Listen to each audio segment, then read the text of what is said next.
and welcome. So in this video we are going to be asking whether or not King Henry VIII was brain damaged and whether this had anything to do with him turning into a really horrible person. So now there's no doubt that Henry VIII was a bit of a dick. He was paranoid, he was tyrannical, he had tens of thousands of people executed, and he was not that great of a husband. So there are some people that think that Henry was like this because he was suffering from brain damage. So as a young man, like when he first became king, Henry was a really great guy. He was the life of the party, he was youthful, successful, he was intelligent. He was just a really great guy to be around, and he was also incredibly sporty. He loved wrestling, hawking, pole vaulting and jousting. Now it is through doing these sports that Henry sustained head injuries and concussion. Now there are 4 instances while he was doing these sports that historians reckon gave Henry concussion. The first was when King Henry had a wrestling match with King Francis I of France at the Field of the Cloth of Gold in June 1520. Francis had slammed Henry to the ground during the wrestling match, and afterwards members of the court described Henry as being stunned, which we now know today is a symptom of concussion. The second injury came during a jousting tournament. So in March 1524, King Henry took part in a joust. During the joust, King Henry was hit above the eye with his opponent's lance. After this, Henry complained of a headache, but still carried on with the tournament.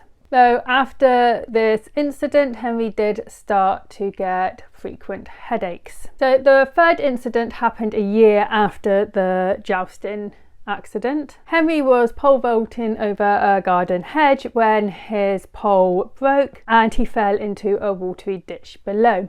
Henry lost consciousness and had to be dragged out of the water. Now, the last incident that historians have identified as having given Henry concussion happened in January 1536. Henry was participating in another joust when he fell off his horse, and from this accident he was unconscious for around 2 hours. But after this accident, it appears that his behaviour had changed. So some historians think that this injury was the turning point for King Henry's behavioural change, as within 5 months of this accident, Henry had accused his second wife, Anne Boleyn, of adultery, had her imprisoned and executed. But there are some who believe that Henry's behaviour started to change in the late 1520s. After Henry's accident, he started to get fits of rage. He was moody, paranoid and possibly depressed. He ordered the deaths of probably 57,000 people, including 2 of his wives. He actually ended up executing more people than any other English monarch. Now, it has also been argued that Henry's weight gain was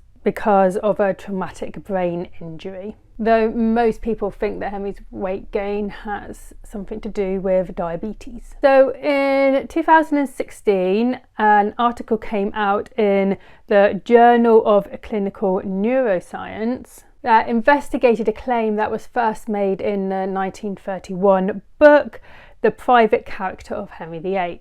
The claim in this book was that Henry's behaviour had changed because of his head injury. So the researchers from the journal collected different descriptions of Henry from various points in his life, and they hypothesised that Henry's personality change was due to a diffuse axonal injury. This is where the brain would have been slammed against the skull, which is what would have happened many times to Henry. So the reason that researchers suggest that King Henry's weight gain could have been caused by a traumatic brain injury is because the injury could have damaged the pituitary gland, which affects growth hormone production. They have also suggested that Henry's injury could have caused hypogonadism. This is where the body produces hardly any of the sex hormone, and future wife superiors just report that he was unable to consummate the marriage. So King Henry VIII went from being an intelligent, charismatic, athletic person who everyone wanted to be around to being someone who was unpredictable and paranoid. So anyway, I hope you enjoyed this video. If you did, like and subscribe, and I'll see you next time. Bye.